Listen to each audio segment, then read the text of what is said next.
इस केस में indoor management में कंपनी लायबल थी। हमारे अगले केस में कंपनी लायबल नहीं होगी।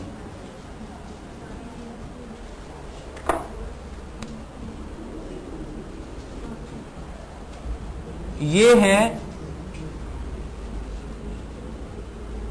Exceptions of doctrine of indoor management.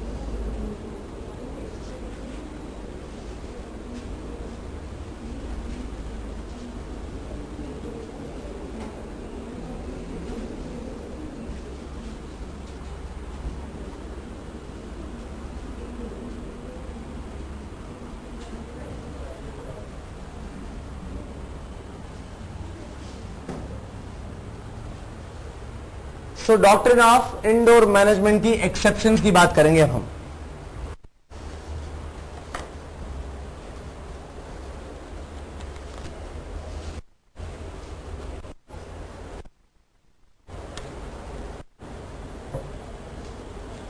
हमने ये बात कही थी कि जो भी पर्सन कंपनी से डील करेगा, अगर उसे इस इर्रेगुलरिटी की नॉलेज है तो हम क्या कहेंगे कि कौन लायबल है? आउटसाइडर। आउटसाइडर लायबल है उस केस में। ये दो कंडीशन है ना। अगर आपने कंपनी को लायबल ठहराना है तो भैया आपने आर्टिकल्स पढ़ा हुए हैं, मेमोरेंडम पढ़े हुए हैं, और आपको इस इर्रेगुलरिटी की नॉलेज नहीं होनी चाहिए। राइट? Is it clear? अब बड़े ध्यान से मेरे सवाल का जवाब दीजिएगा। मान लो कि मैं कहूं कि mister A is one of the director of the company. ध्यान से सोचना, क्योंकि कंपनी की आर्टिफिशियल एंटिटी अलग होती है, मेंबर्स उसके अलग माने जाते हैं, डायरेक्टर अलग माने जाते हैं। इसका मतलब अपनी एक अलग कैपेसिटी में आप कंपनी से कॉन्ट्रैक्ट कर सकते हो। ठीक बात है कि नहीं? कंपनी के मेंबर्स चाहें तो कंपनी को सामान बेच सकते हैं, खरीद भी सकते हैं। ठीक बात है कि नहीं? मान लिया जाए कि यही मिस्टर ए डायरेक्टर भी है और अब ये कंपनी से डील करना चाहता है। मैं इसे रब कर दूं, इसे कट कर देते हैं और ये मान लेते हैं कि अब मिस्टर ए एक डायरेक्टर है।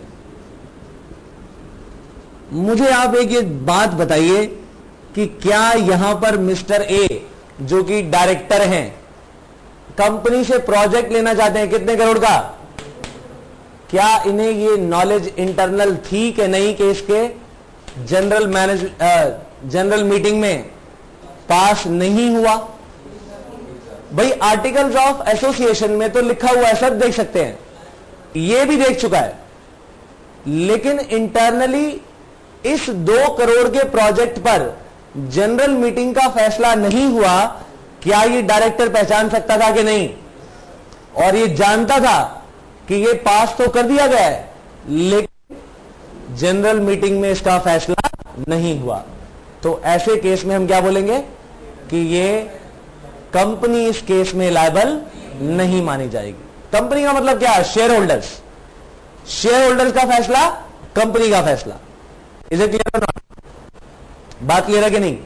बिल्कुल ऐसा ही केस हुआ और केस का नाम था Howard versus patent Ivory manufacturing company. क्या नाम था? Howard versus patent Ivory manufacturing company. पहले तो इस नाम को याद करो।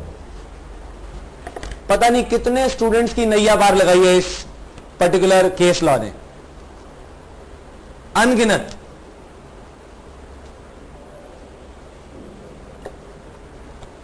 मतलब समझे मेरी बात का? इस पॉइंट पर न जाने कितनी बार क्वेश्चंस पूछा जा चुका है। ठीक है जी?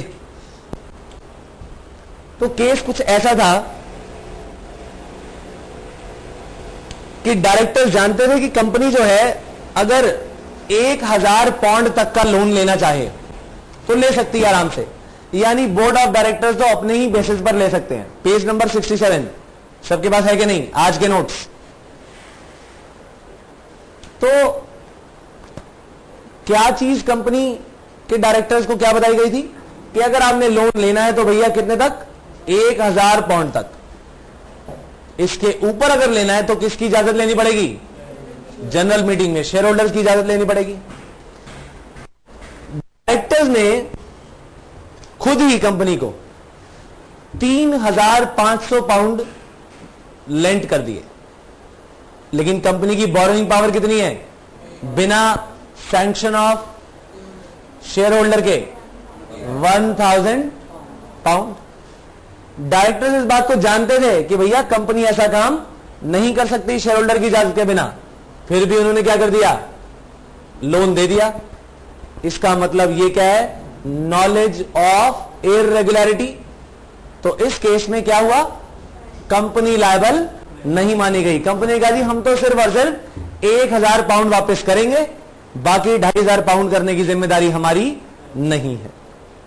चले पढ़े इसे, नॉलेज ऑफ इर्रेगुलरिटी। तो ये क्या मानी जाएगी, exception of doctrine of indoor management, जहां कंपनी लायबल नहीं होगी। हम एक काम करते हैं, जरा डॉक्ट्रिन ऑफ अल्ट्रा वायर्स की हेडिंग निकालिए, डॉक्ट्रिन ऑफ अल्ट्रा वायर्स की हेडिंग निकालिए, उसके साथ एरो लगा के लिखिए, company is not liable, outsiders are liable. इससे आपकी पेरिफेरी सेट हो जाएगी, थॉट क्लियर हो जाएगी कि किन केसेस में कंपनी लायबल है या नहीं है। Doctrine of ultra vires, company is not liable and who is liable, outsiders are liable. जरा नेक्स्ट देखिए, डॉक्ट्रिन ऑफ कंस्ट्रक्टिव नोटिस, आज ही पढ़ा है हमने, डॉक्ट्रिन ऑफ कंस्ट्रक्टिव नोटिस।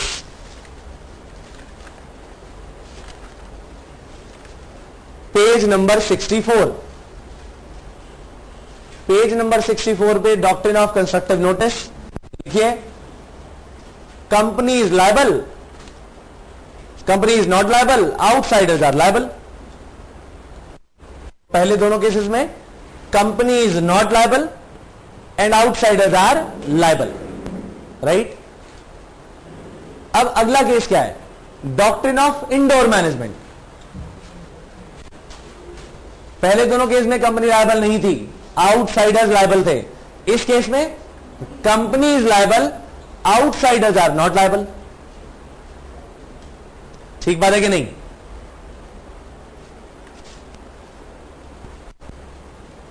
और अब आ जाइए exceptions of doctrine of indoor management, page number 67। इसकी हेडिंग के साथ लिख दो, company is not liable,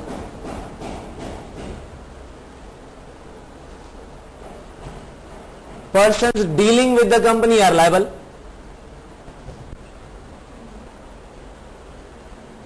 Company is not liable, persons dealing with the company are liable. ठीक बात है कि नहीं। इसका मतलब सिर्फ एक केस में कंपनी लायबल नहीं होती। कौन से केस में,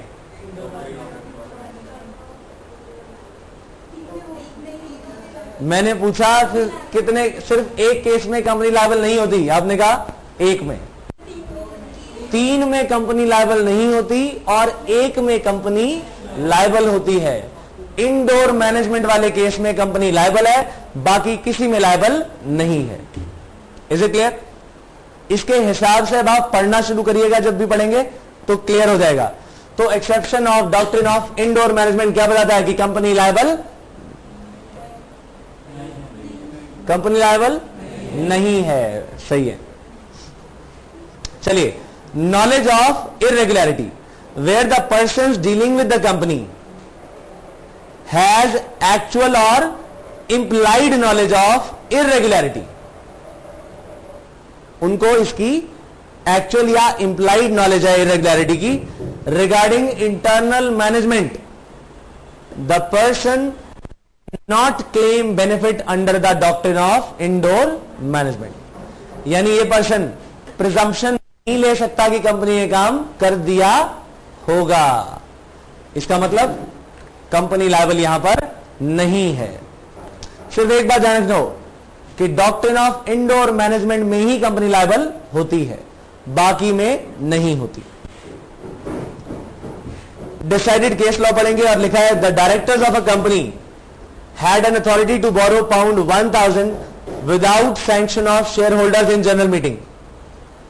for borrowing above pound 1000 consent of shareholders in general meeting was required. Was add कर लीजिए।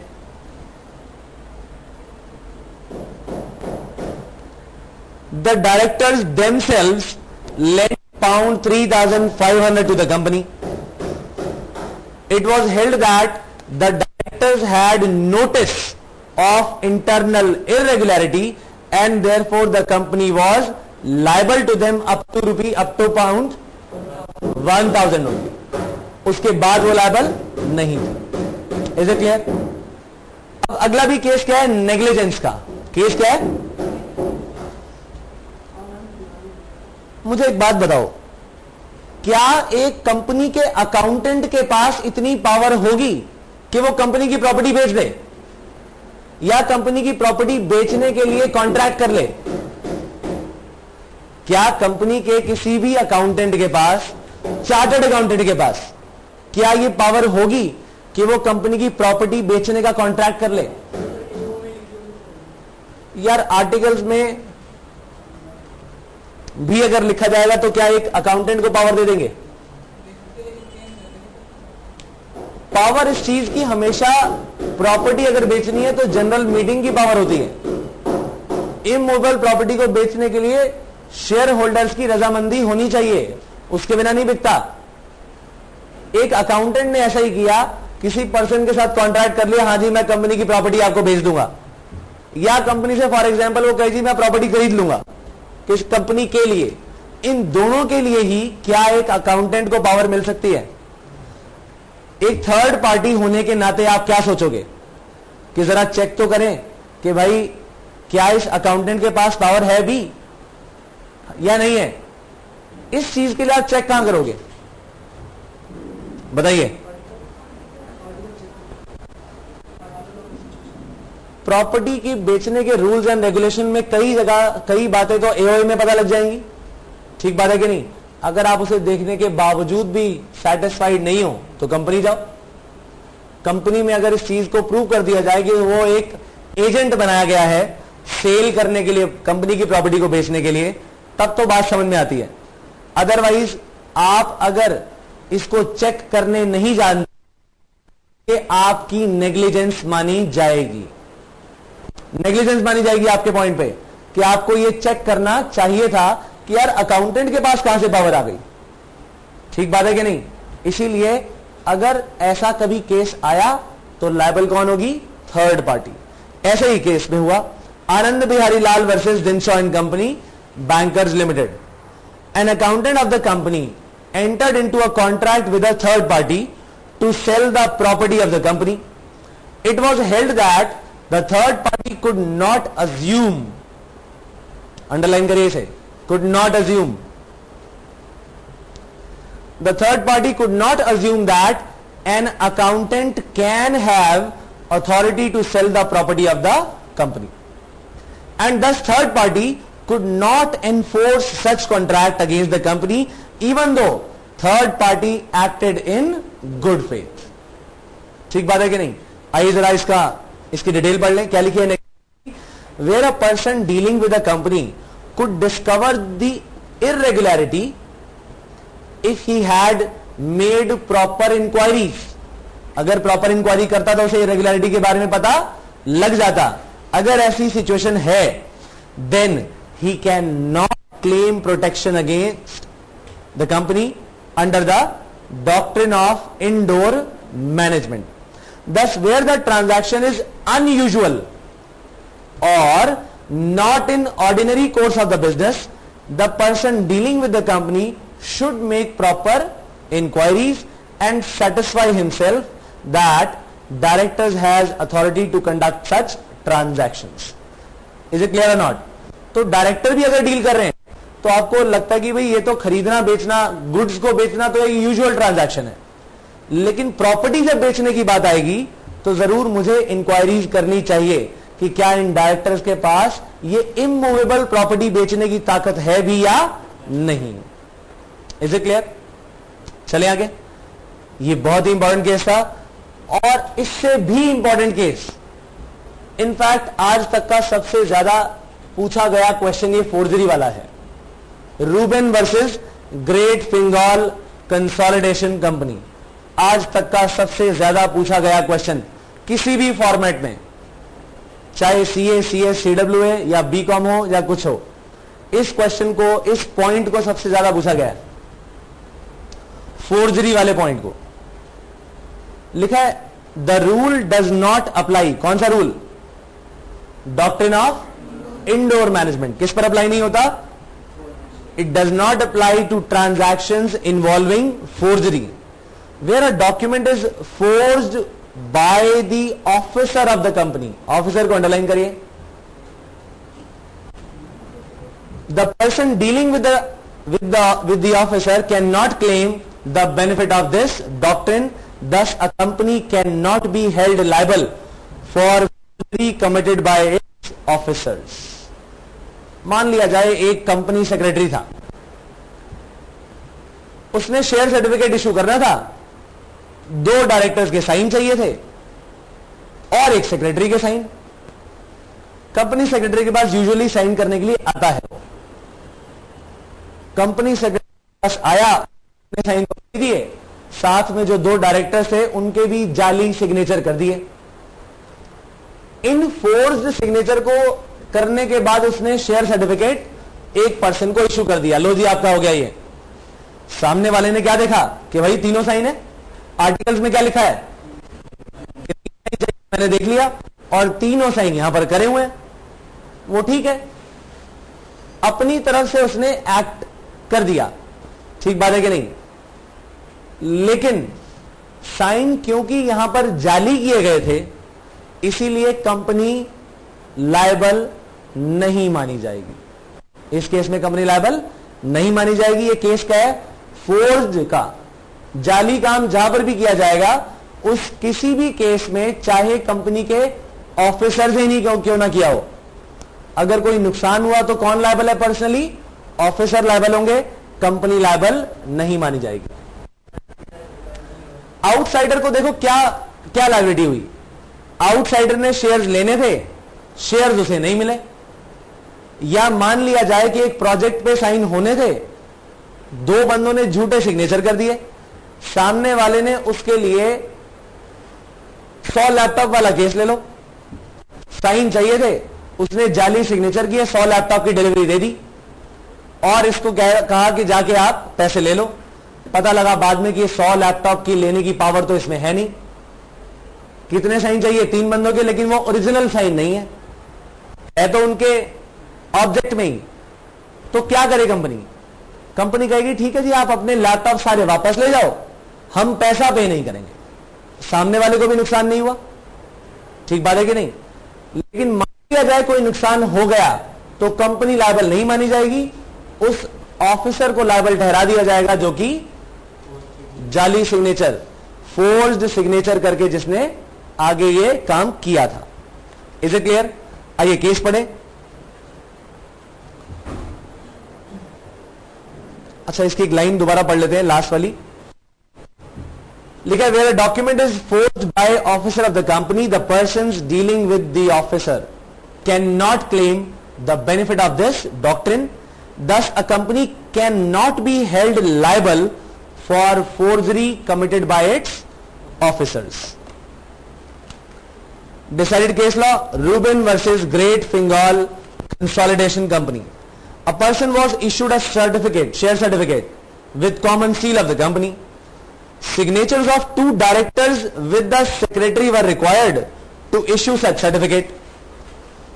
The secretary of the company signed on the share certificate. Secretary also forged the signatures of 2 directors.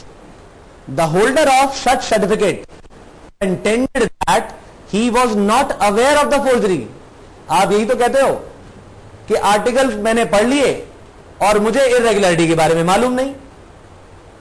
आप अगर इस doctrine of indoor management को apply करवाना चाहते हो तो क्या होना चाहिए? इस पर्सन ने आर्टिकल्स या मेमोरेंडम पढ़े हो, दोनों चीजें, और इरेगुलरिटी के बारे में नॉलेज ना हो। कहता है मैंने दोनों काम किए, तो आप मुझे क्यों ये शेयर सर्टिफिकेट इशू नहीं कर रहे? उन्होंने कहा जी डॉक्ट्रिन ऑफ इंडोर मैनेजमेंट की एक्सेप्शन है, इसीलिए। क्या? क्योंकि ये काम फोर्ज तरीके से किया गया। पढ़े, ये लाइन बहुत इंपॉर्टेंट है। The holder of such certificate contended that he was not aware of the forgery and it was not possible for him to check whether the signatures were genuine or not। अपनी जगह वो ठीक है बिल्कुल। hence certificate issued to him should be valid। Company ने बोला जी आप अपनी जगह बिल्कुल ठीक हो, लेकिन क्योंकि फोर्ज किया गया है इसीलिए हमारा कंसेंट तो इसमें है ही नहीं, हमारा कंसेंट तो इस काम में है ही नहीं, इसलिए वॉइड माना जाएगा। Is it clear? सीपीटी में हमने दो चीजें पढ़ी थी, no consent at all and no free consent. No consent at all यानी एरर इन कॉजा, कंपनी का कोई कंसेंट था ही नहीं, और एग्रीमेंट क्या है? Void, void from the beginning, इसीलिए कंपनी इस काम के लिए लायबल नहीं थी।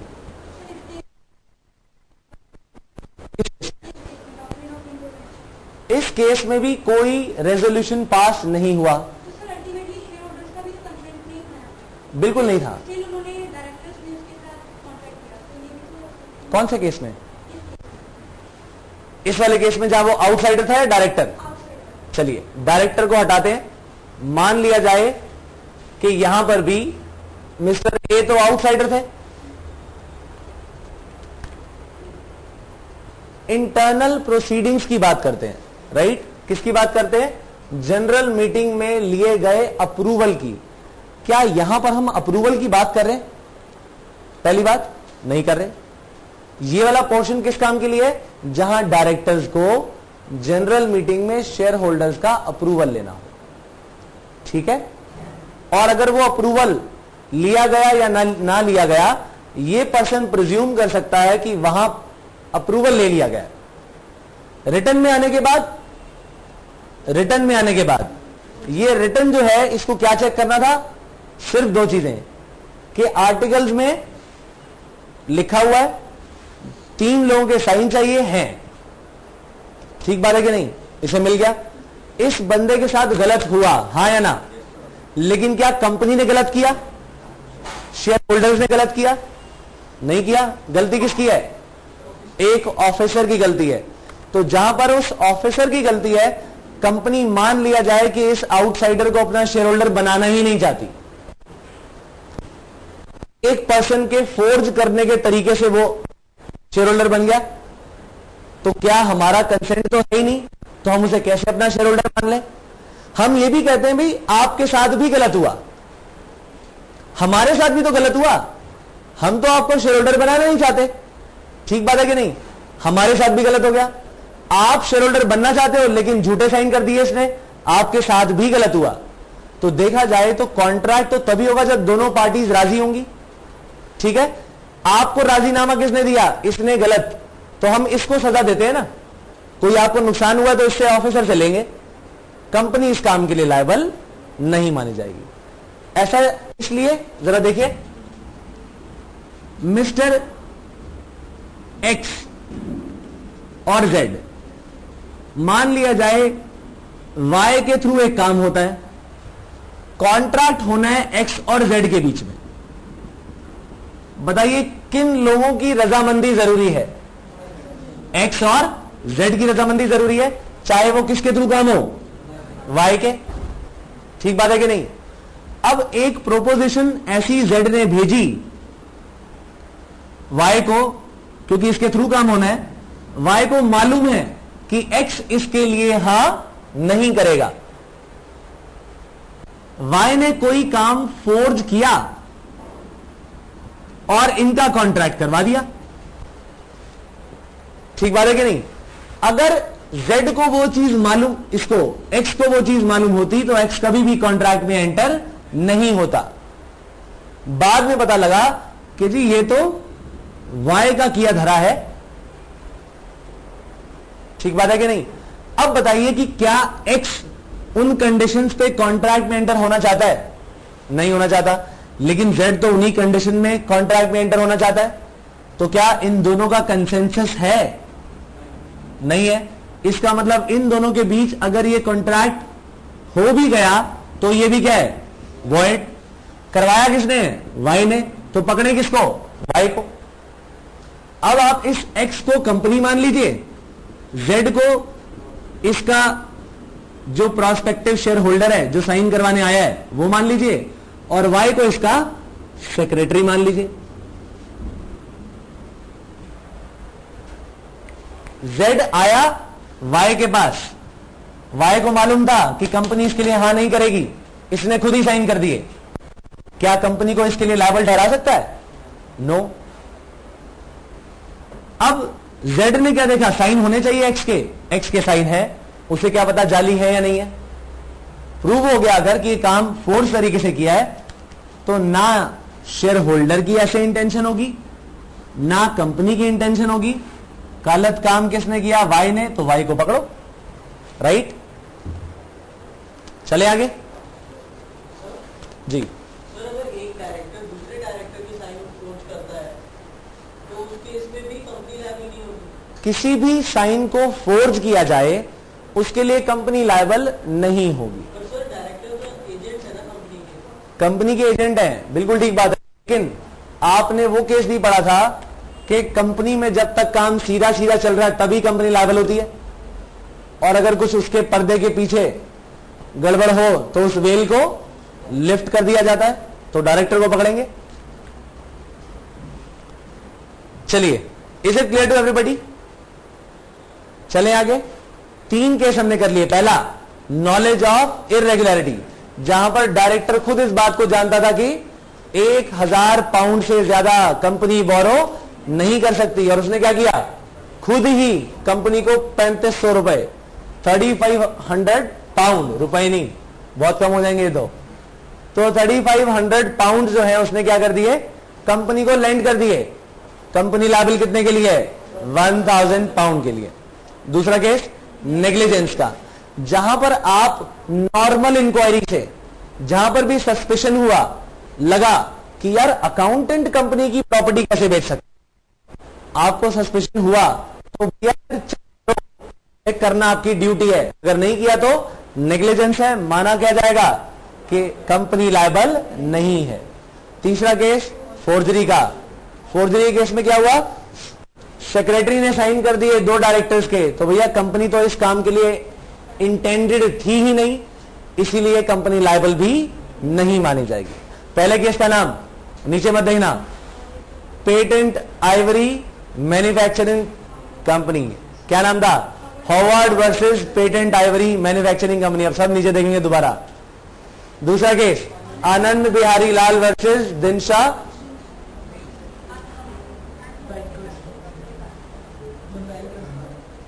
जो बैंकर्स थे। क्या नाम है पूरा? Dinshaw company bankers limited. Third case, Ruben versus Great Bengal Consolidation Limited. अब आएगी हमारी बात अगले केस की।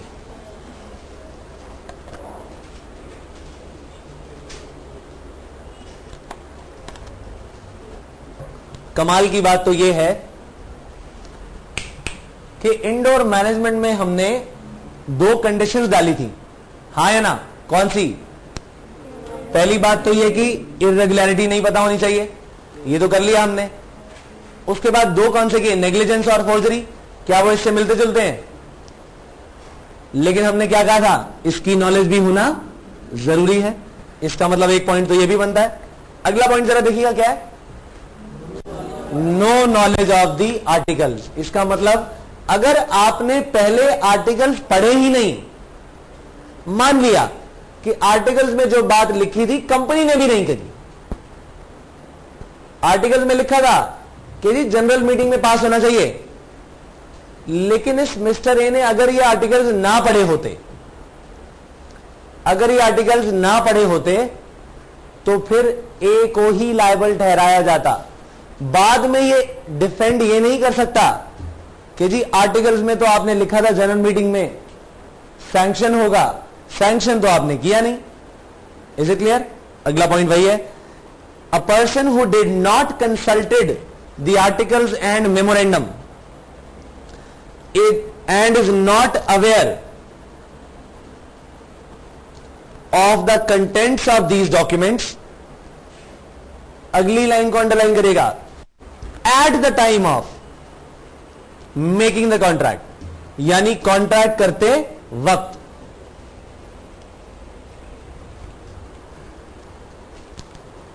चलिए एक क्वेश्चन आया है, इसके बाद लेंगे।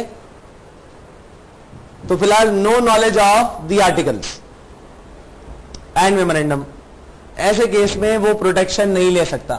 तो आर्टिकल्स की नॉलेज अगर लेनी चाहिए तो वो पहले लेकर आए, बाद में वो ये नहीं कह सकता जी आपने आर्टिकल्स में जो लिखा है वो आपने पूरा नहीं किया, पहले पढ़ना पड़ेगा।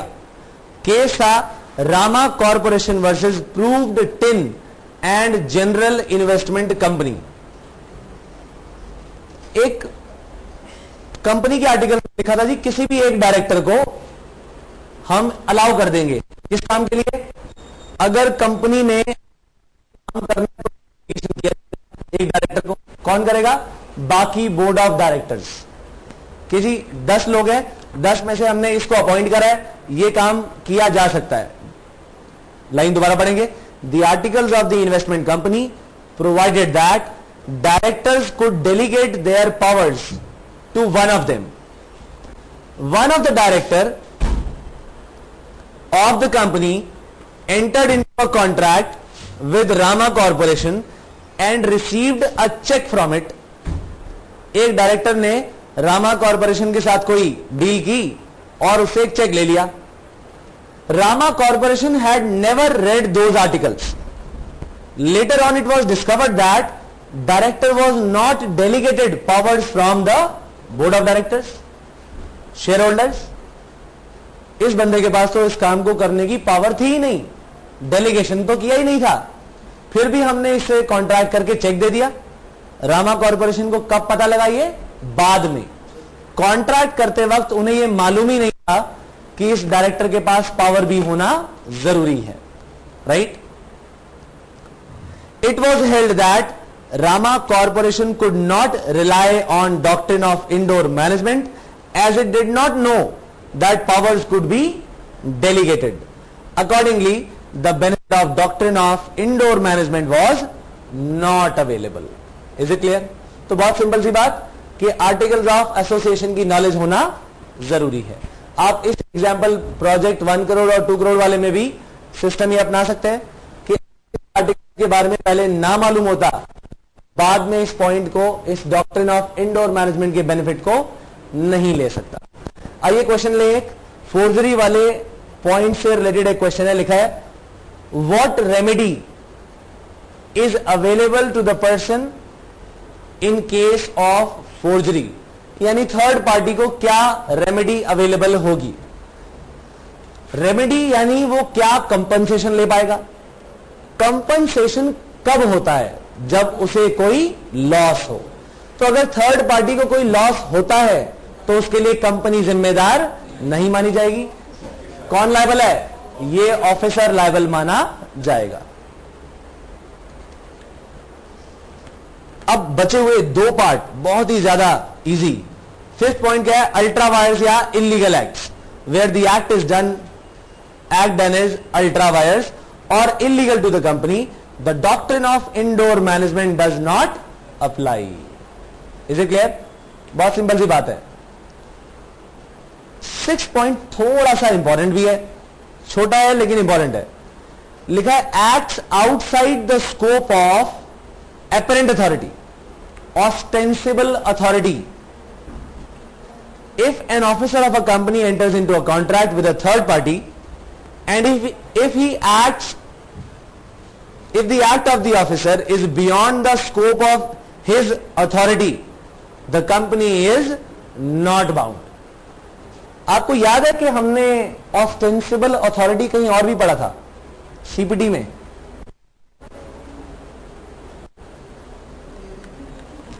पार्टनरशिप एक्ट में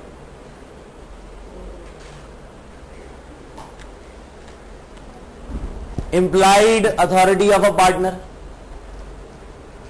उससे पहले जो उसकी ऑस्टेंसिबल अथॉरिटी है, वो जो गिवन अथॉरिटी है वो कहलाती है आपकी ऑस्टेंसिबल अथॉरिटी. यानी आपको पता है कि आप ये काम कर सकते हो और आप उसके बियॉन्ड जाके कोई काम कर लेते हो, तो आप अपनी पावर से बाहर जाके काम कर रहे हो. मान लिया जाए जैसे बोर्ड ऑफ डायरेक्टर्स के पास क्या राइट था कि वो 1000 पाउंड तक का लोन ले सकते हैं. ये उनकी क्या है, पावर है. हालांकि कंपनी ने रिस्ट्रिक्शन लगाई है 1000 से ज्यादा नहीं ले सकते, लेकिन 1000 ले सकते हैं. ये क्या है, पावर. हाँ या ना. आप सिर्फ और सिर्फ महीने में 2000 रुपए खर्च कर सकते हो. आपके पिताजी ने बोल दिया, पिताजी ने एक लिमिटेशन तो लगा दी आपके ऊपर, लेकिन 2000 खर्च करने की पावर भी तो दी है. तो इस पावर से ज्यादा आप नहीं खर्च कर सकते. ठीक बात है कि नहीं. तो अगर आप इस पावर का इस्तेमाल और ज्यादा कर दिया, 2 की जगह 3000 खर्च कर दिए, तो ये बियॉन्ड पावर हो गया, बियॉन्ड ऑस्टेंसिबल अथॉरिटी हो गया. जो आपको अथॉरिटी दी गई है उसके आगे जाके. तो ऐसे केस में अथॉरिटी के अंदर रहकर अगर किसी पर्सन ने काम किया, कंपनी लायबल है. इस पर्सन ने उसके बाहर जाके काम किया, कंपनी इज नॉट लायबल. लेकिन आपको एक केस मैंने बताया था कि अगर कंपनी के मेमोरेंडम में उस ऑब्जेक्ट के अंदर आता है, लेकिन उस डायरेक्टर या ऑफिसर की पावर से बाहर है, तो कंपनी की जनरल मीटिंग में इस वाले कॉन्ट्रैक्ट को क्या किया जा सकता है, रेटिफाई किया जा सकता है. आर्टिकल्स ऑफ एसोसिएशन के अनुसार बैक डेट में जाके इस पावर को दिया जा सकता है. हाँ जी, वो है अल्ट्रा वायर्स द कंपनी, ये है ultra vires the person. Director की पावर ने अल्ट्रा वायर्स काम किया है. जो 5th पॉइंट है वो क्या है, अल्ट्रा वायर्स और illegal to the company, company की पावर में नहीं है. ठीक बात है कि नहीं. चलिए अब हम करेंगे लेट्स प्रैक्टिस क्वेश्चन नंबर 1. बहुत ही ज्यादा इंपॉर्टेंट क्वेश्चन और आपके एग्जाम में आए हुए क्वेश्चन है ये. Explain the doctrine of indoor management in brief. ये तो हो ही जाएगा इजीली. आगे चलते हैं. The secretary of a company issued a share certificate to A under the company's seal with his own signature of a director.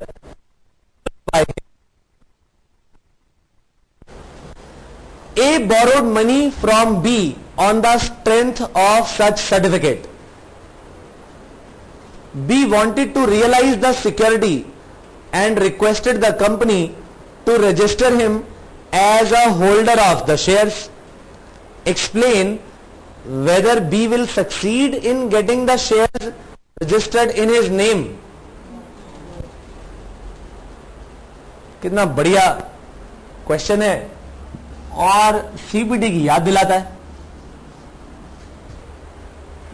जरा दोबारा पढ़िए और मुझे बताइए सीपीटी के कौन से पॉइंट से रिलेटेड है ये.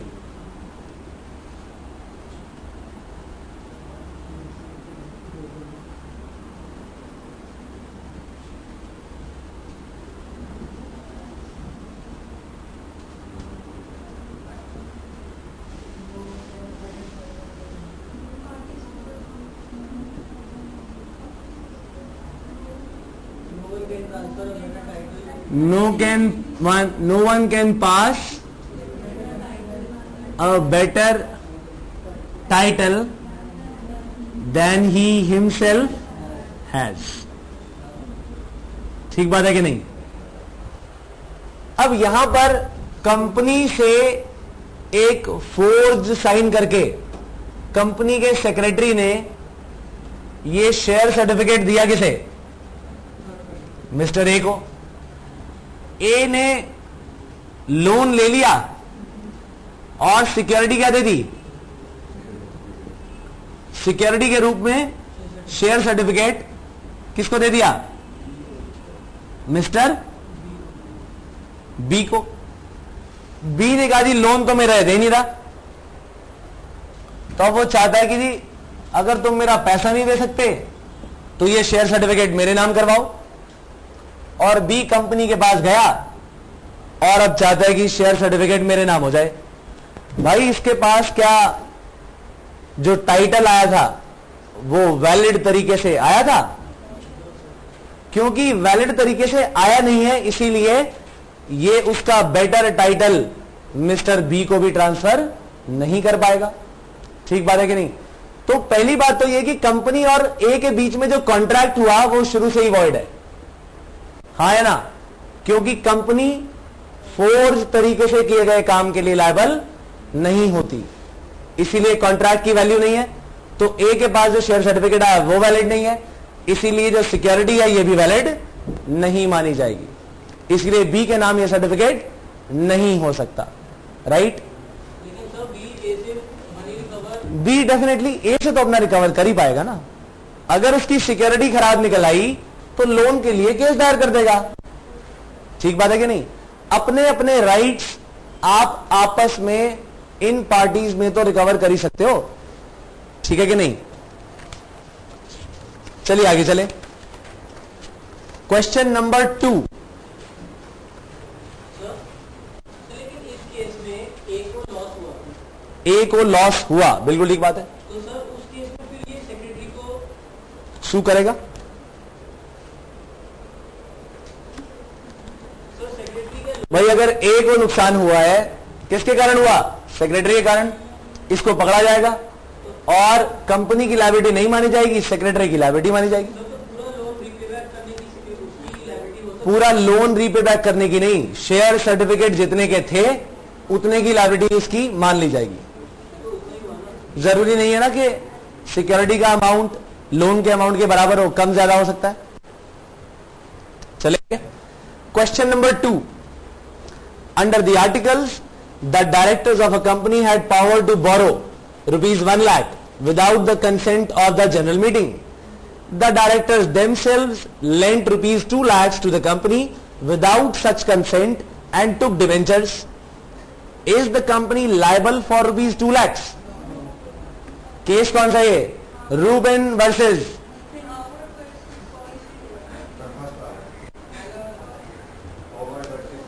ये है हार्वर्ड वर्सेस पेटेंट आइवरी।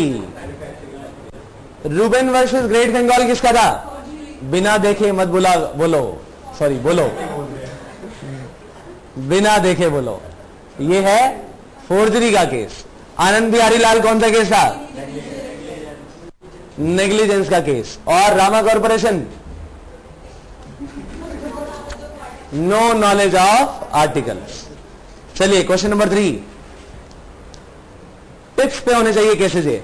अगली बार का जो टेस्ट होगा वो रिटन टेस्ट है, और बाकी सेंटर्स पर भी सुन लें कि आज का टेस्ट जल्दी से निकलवा लीजिए। प्रिंट आउट अगर नहीं है अवेलेबल आपके पास, क्योंकि थोड़ी देर में टेस्ट शुरू होने वाला है।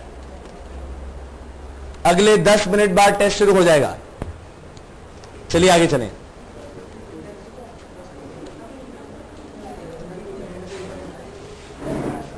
Question number 3। Question number 3। Under the articles of association of sunshine limited company, directors had power to borrow up to ₹10,000 without the consent of the general meeting. The directors themselves lent 35,000 to the company without such consent and took debentures of the company. Decide under the provisions of Companies Act 1956 whether the company is liable. If so, what is the extent of liability of the company in this case? So company is not liable. Case कौन सा है? रामा ये है Harvard versus patent Ivory manufacturing Company. अब तो याद हो गया होगा, लोन वाला केस पेटेंट आइवरी वाला है, राइट। चलिए, तो यहां एक्सटेंट ऑफ लायबिलिटी भी कितनी होगी? 10,000, जितने की कंपनी ने कंसेंट दी हुई है कि आप अपने आप कर सकते हो। पिछले वाले केस में भी 1 लाख की लायबिलिटी है, ठीक है। चलिए, टेस्ट के बाद भी क्लास होगी, ध्यान रखिएगा।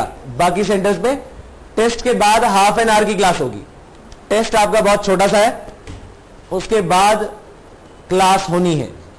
सो test would be for 15 to 20 minutes today, not more than that.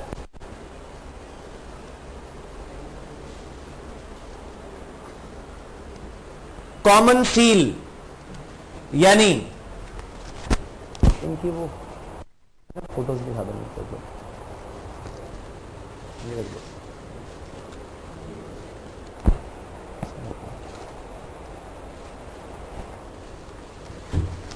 तो कॉमन सील का मतलब सिग्नेचर्स। कोई भी डॉक्यूमेंट किया जाएगा, दिया जाएगा, सिग्नेचर कंपनी के जरूरी है और उसके ऊपर डायरेक्टर के साइन होंगे। So meaning is the common seal is a seal used by a company as the symbol of its incorporation. ठीक है कि नहीं, कि हां कंपनी इनकॉर्पोरेट हुई थी। कॉमन सील के ऊपर क्या लिखा होना चाहिए? कंपनी का नाम या कंपनी का नाम और एड्रेस भी?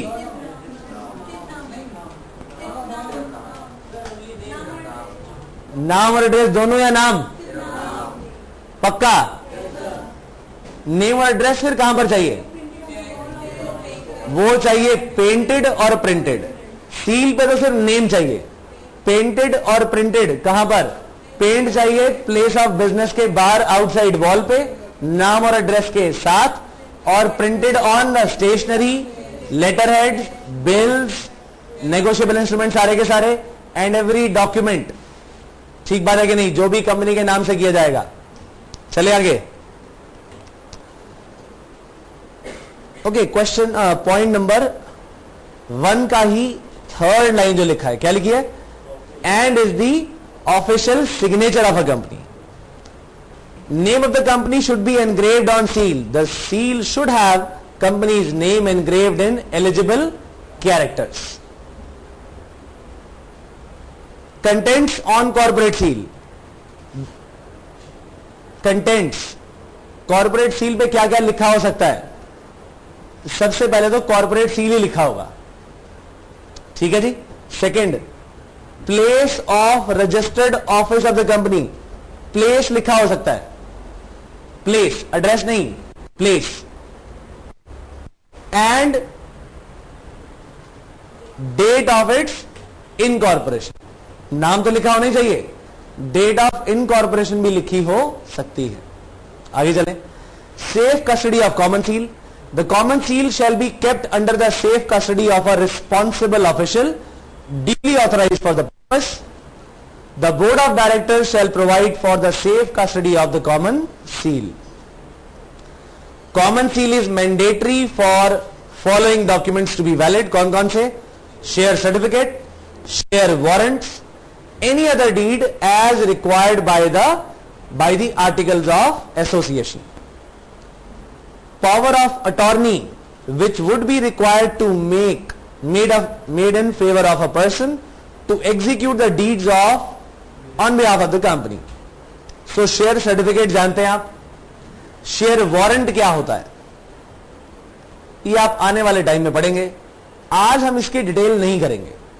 शेयर वारंट एक तरह से शेयर्स का सब्स्टिट्यूट है, राइट, और इसके बारे में अभी डिस्कशन ओपन नहीं कर रहे हम। Is it clear? फर्क सिर्फ इतना है, छोटा सा मैं आपको बताऊंगा। शेयर सर्टिफिकेट एक तरह से सिर्फ आपको क्या बताता है कि हां जी ये सर्टिफिकेट शो करता है कि कितने शेयर्स मेरे पास है। डिविडेंड लेने के लिए आपको क्या करना पड़ेगा?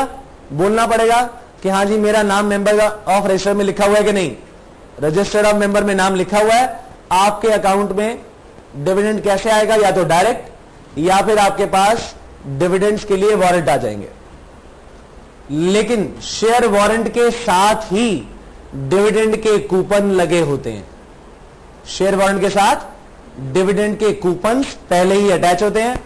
जिसके पास भी वो शेयर वारंट है वो उसी का है, यानी शेयर वारंट जिसको इशू किया जाएगा उसका रजिस्टर ऑफ मेंबर्स से नाम काट दिया जाता है। तो फिर डिविडेंड कैसे मिलेगा?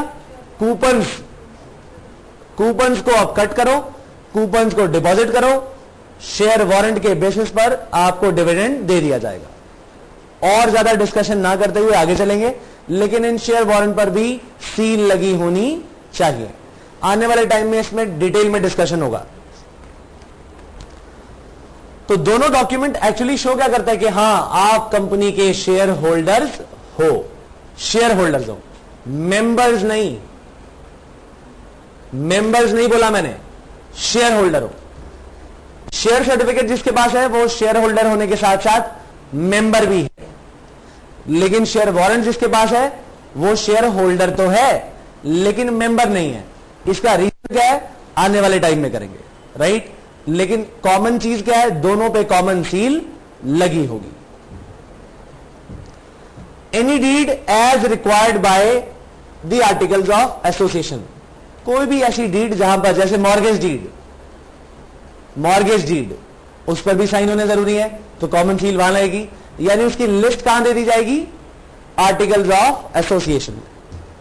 पावर ऑफ अटॉर्नी, यानी काम करने की पावर जिससे मिलेगी, ऐसी पावर ऑफ अटॉर्नी में अगर किसी पर्सन को हमने पावर दी कि आप हमारी सारी की सारी प्रॉपर्टी बेचो, मान लिया जाए कंपनी चाहती है कि हम इस जगह से अपना सिचुएशन हटा के रजिस्टर्ड ऑफिस कहीं और चेंज कर लें, तो जरूरी तो नहीं है कि कंपनी खुद ये काम करेगी। बोलो, कंपनी ये काम खुद तो नहीं करेगी इतनी प्रॉपर्टी बेचने का, जरूरी नहीं है। उन्होंने किसी एक पर्सन को अपॉइंट करा, किसी ब्रोकर को, बहुत बड़े ब्रोकर को, तो उस ब्रोकर को अगर अपॉइंट किया है तो उसके पास बेचने की पावर भी देनी पड़ेगी कि नहीं। तो अगर कोई पावर ऑफ अटॉर्नी इस तरह की दी गई है कि आप कंपनी के बिहाफ पर बेचकर कंपनी के अकाउंट में इसका पैसा दोगे, तो ये कॉमन सील रिक्वायर्ड होगी। Is it clear? आगे चलते हैं। कॉमन सील शेयर सर्टिफिकेट पे रिप्रेजेंट करती है कि शेयर सर्टिफिकेट जो जिस पर्सन को इशू किया गया वो शेयर होल्डर बन गया ना। शेयर होल्डर तो बन गया, ठीक बात है, लेकिन क्या इशू वो सही तरीके से हुआ? हो सकता है कॉमन सील चुरा कर किसी ने लगा दी हो।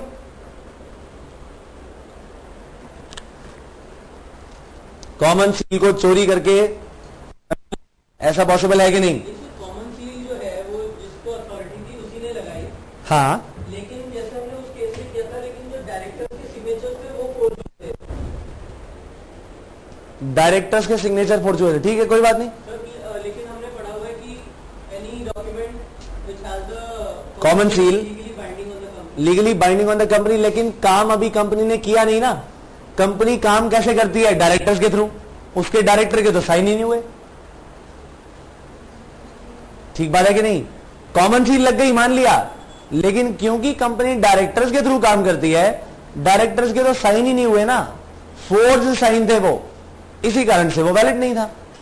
ठीक बात है कि नहीं? आइए आगे चले। The common seal shall be affixed on any instrument, number 1, which is authorised by the resolution of board of directors और कमिटी। नंबर 1 अंडरलाइन करिए, बोर्ड ऑफ डायरेक्टर्स और कमिटी। दूसरा point, in presence of at least 2 directors and of the secretary और such other person as the board may appoint for the purpose. तो common seal किस instrument पे दी जाएगी? जहां पर कम से कम 2 डायरेक्टर की प्रेजेंस में और सेक्रेटरी की प्रेजेंस में या किसी अदर पर्सन की प्रेजेंस में साइन होने हैं। These 2 directors and the secretary or other person shall sign every instrument to which the common seal is so affixed in their presence। साफ लिखा गया जी कि 2 डायरेक्टर और एक सब जब प्रेजेंट तभी लगाई जाएगी। और कॉमन सील के बाद ये लोग साइन करेंगे। शेयर सर्टिफिकेट वाला जो एग्जाम्पल दिया था ना, वो पूरा का पूरा इससे कोरिलेट करो। क्या कह रहे हैं ये? बोर्ड ऑफ डायरेक्टर्स ने 2 लोगों को अपॉइंट किया। किनको? डायरेक्टर्स को और एक सेक्रेटरी। इस काम के लिए किसी भी इंस्ट्रूमेंट को सर्टिफाई करने के लिए, जैसे कि एग्जांपल शेयर सर्टिफिकेट। क्या से होगा ये काम? 3 लोगों को प्रेजेंट किया जाएगा। तीनों आ जाओ जी। Secretary, director number 1, director number 2, तीनों की प्रेजेंस में कॉमन सील लगाई जाएगी और तीनों लोग उस पर साइन करेंगे। यही कॉमन सील को यूज करने का तरीका है, राइट। चलिए अब फटाफट से टेस्ट के लिए तैयार हो जाइए। उसके बाद चैप्टर नंबर 6 के नोट्स आपके पास पहुंच चुके हैं। प्रॉस्पेक्टस हमारा आज का नया चैप्टर। बाकी सेंटर पे टेस्ट पहुंच गए।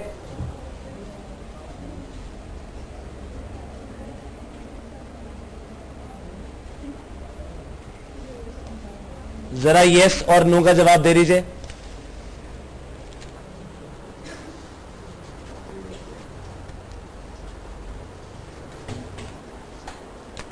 डिस्ट्रीब्यूट कर दो, एक रखो और पीछे